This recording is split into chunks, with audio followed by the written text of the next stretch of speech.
कि मेरे उधव वृंदावन जइयो, जाय के राधा से कहियो, याद करता तेरा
लेकर उद्धव जी श्री कृष्ण के कहने से चले मथुरा से वृंदावन। धीरे धीरे रथ बढ़ता हुआ जब वृंदावन की ओर आया तो गोपियां एक बगीचा में बैठी श्री कृष्ण की याद में उन्हीं की चर्चा करने में लगी में थी। तो कुछ दिखाई पड़ा, कोई ऐसा लगता मथुरा से आ रहा है। बड़ी प्रसन्न हुई, हो सकता मेरे श्याम सुंदर को मेरी याद आ गई हो। तो जाने कितनी गोपियां बैरागिन बनी, एकदम से दौड़ पड़ी, मेरे श्याम आ रहे हैं। खुशी का ठिकाना नहीं रहा। उद्धव जी ने देखा ये गोपियां इतनी सारी ब्रज की वालाएं जो श्याम के विरह में पागल बनी हैं और इनका अनंत प्रेम है श्री कृष्ण से, ये कैसे इधर उधर श्याम सुंदर को ढूंढ रही है।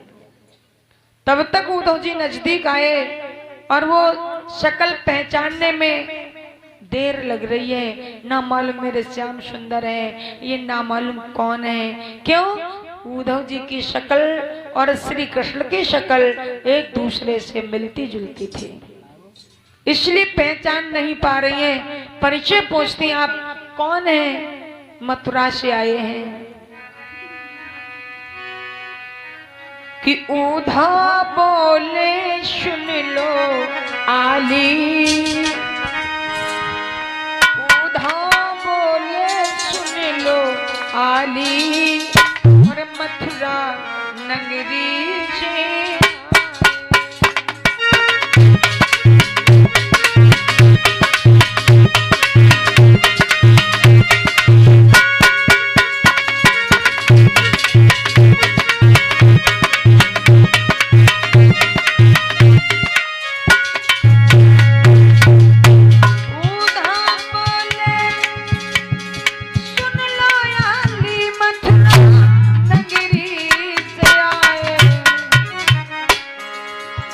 तुम सबको समझाने के लिए हम क्या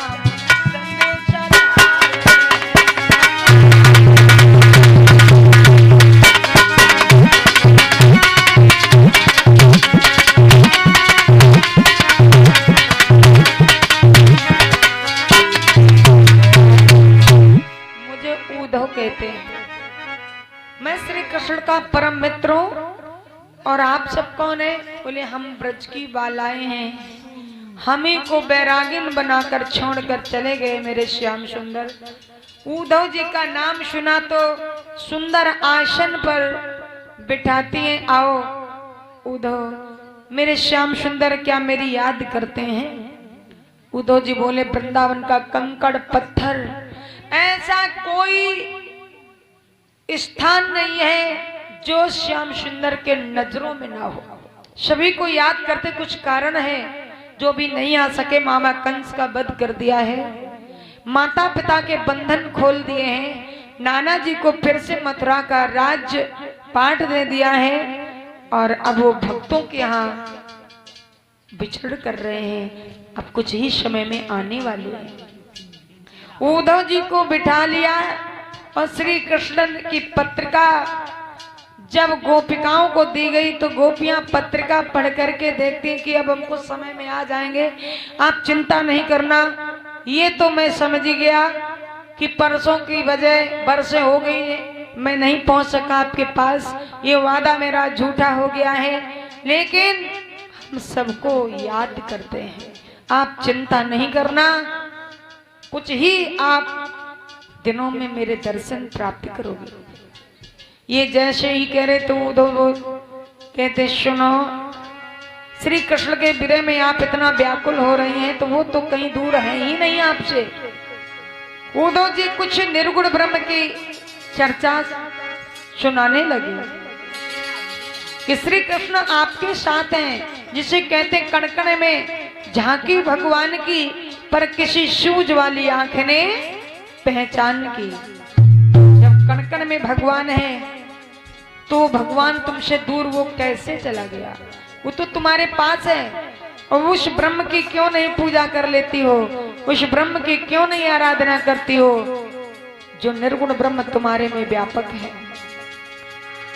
कि बिन पग चलई सुनई बिन काना और कर विधि कर्म करई विधि नाना। बिना पग के चलने वाला और बिना कान के सुनने वाला, बिना हाथ के कार्य करने वाला, उस निर्गुण ब्रह्म की उपासना करो। वैरागिन गोपिकाओं को उन्होंने निर्गुण ब्रह्म का ज्ञान कराना चाहा तो गोपियां कहती हैं कि मेरे भगवान तो ऐसे है नहीं कि बिना पैर के, बिना हाथ के, बिना कान के, बिना आंख के। मेरे भगवान के हाथ भी हैं, मेरे भगवान के पैर भी हैं, मेरे भगवान के कान भी हैं। अगर हाथ ना होते तो हम सब जब माखन की मटकी भर करके दही बेचने जाती थी तो वो रास्ते में मेरी मटकी फोड़ देते थे, हाथों से डेला मारते थे, छीन झपट कर माखन खा लेते थे, रास रचाते थे, अपने पैरों से हम सबके बीच नाचते थे। हम कैसे माने कि मेरे भगवान बिना हाथ पैर के? अब याद करो कि देखो ये गोपियां जो थी ये साकार ब्रह्म की उपासक थी और उद्धव जी निर्गुण ब्रह्म की चर्चा कर रहे। तो याद रखना, साकार ब्रह्म को पहचानना कोई साधारण बात नहीं है। साकार ब्रह्म को पहचानना, साकार ब्रह्म को जानना कोई साकार, ये साधारण बात नहीं है। जब सती जी जो इतनी महान थी, आदि शक्ति थी, इनके सामने साकार रूप में श्री राम लक्ष्मण आ रहे थे।